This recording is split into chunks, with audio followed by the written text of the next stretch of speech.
मत घबराना, तेरे पीछे सारा जमाना।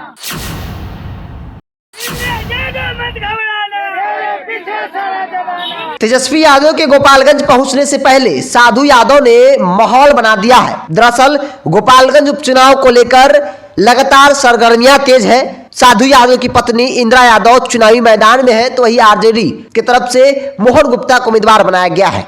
तेजस्वी यादव को इस बात का डर है कि कहीं इस चुनाव में यादव और मुसलमान आरजेडी से दूरी न बना ले। चूंकि यादवों में साधु यादव सेंधमारी कर रहे हैं, तो वही मुसलमानों में ओवैसी की पार्टी के उम्मीदवार सेंधमारी करने में लगे हुए हैं। साधु यादव बीते कई महीनों से चुनावी मैदान में जबरदस्त फील्डिंग करते नजर आ रहे हैं। ऐसे में उनकी पत्नी हो या उनके कार्यकर्ता लगातार जनसंपर्क में लगे हुए हैं। उनकी पत्नी डोर टू डोर घूम रही है, लोगों से, महिलाओं से, पुरुषों से, बुजुर्गों से, युवाओं से आशीर्वाद मांग रही है। साधु यादव उस गोपालगंज से विधायक भी रहे हैं, उस क्षेत्र से सांसद भी रहे हैं और लगातार वो चुनाव लड़ते रहे हैं। बीते विधानसभा चुनाव में वो पूरी तरह मजबूती से चुनाव लड़े और दूसरे स्थान पर है। वही महागठबंधन के प्रत्याशी तीसरे स्थान पर है। तेजस्वी यादव को इस बात का डर लगातार सता रहा है कि मोकामा तो मेरे हाथ में है, लेकिन गोपालगंज जिस गोपालगंज से तेजस्वी यादव लालू यादव का एक संबंध रहा, आज भी है।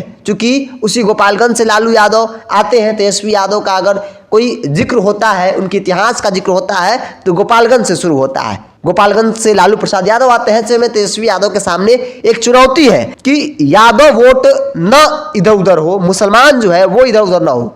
क्योंकि लालू यादव की पार्टी आरजेडी को लेकर लगातार ये कहा जाता रहा है, आज भी यह परसेप्शन है कि एम वाई समीकरण के तहत वो चलती है। ऐसे में एम और वाई, मुस्लिम और यादव दोनों में गोपालगंज में सेंधमारी होती हुई दिख रही है। आज तक आरजेडी जो है वो वहां से अगर 15 वर्षों की बात कर ली जाए तो लड़ाई में बहुत दूर रही है। ऐसे में तेजस्वी यादव भी अब मजबूती के साथ फील्डिंग करेंगे। छठ बार जो है वो दोनों सीटों पर उपचुनाव जो हो रहे हैं, दोनों पे प्रचार प्रसार करेंगे और खासतौर पे गोपालगंज उनका मेन फोकस है कि गोपालगंज की सीट किसी भी तरह से वो जीत कर एक मिसाल पेश कर दी जाए। क्योंकि 2000 के बाद वहां पे भारतीय जनता पार्टी लगातार चुनाव जीतती रही है और महागठबंधन के लिए दोनों सीट जीतना कई मायनों में खास है।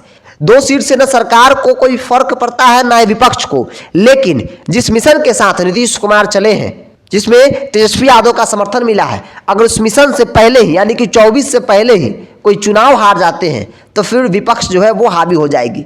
विपक्ष लगातार यह कह रही है कि नीतीश कुमार आज चुनाव में जाए, जनता उन्हें नकार देगी। ऐसे में अगर उपचुनाव हार जाते हैं तो फिर इनके लिए कई चुनौतियां होंगी। क्योंकि तेजस्वी यादव और नीतीश कुमार का मिशन है कि 24 में केंद्र में बदलाव करनी है।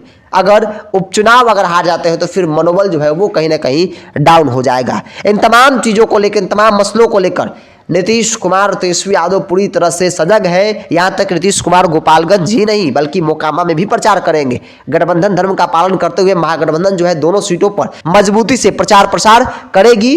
नीतीश और तेजस्वी 2 चेहरे हैं महागठबंधन के पास, एक मुख्यमंत्री दूसरा उप मुख्यमंत्री। ऐसे में तेजस्वी यादव जल्द ही त्योहार बाद जो है वो गोपालगंज कूच करेंगे और वहां पे 3 दिनों तक रहेंगे और पूरी तरह से मामा साधु को कैसे साइड करें राजनीतिक तौर पर, उसको लेकर प्लान बनेगा और एमवाई समीकरण को सुलझाएंगे, मनाएंगे। हर संभव प्रयास की जाएगी ताकि एम और वाई, मुस्लिम और यादव जो समीकरण है वो उनके साथ न छोड़े।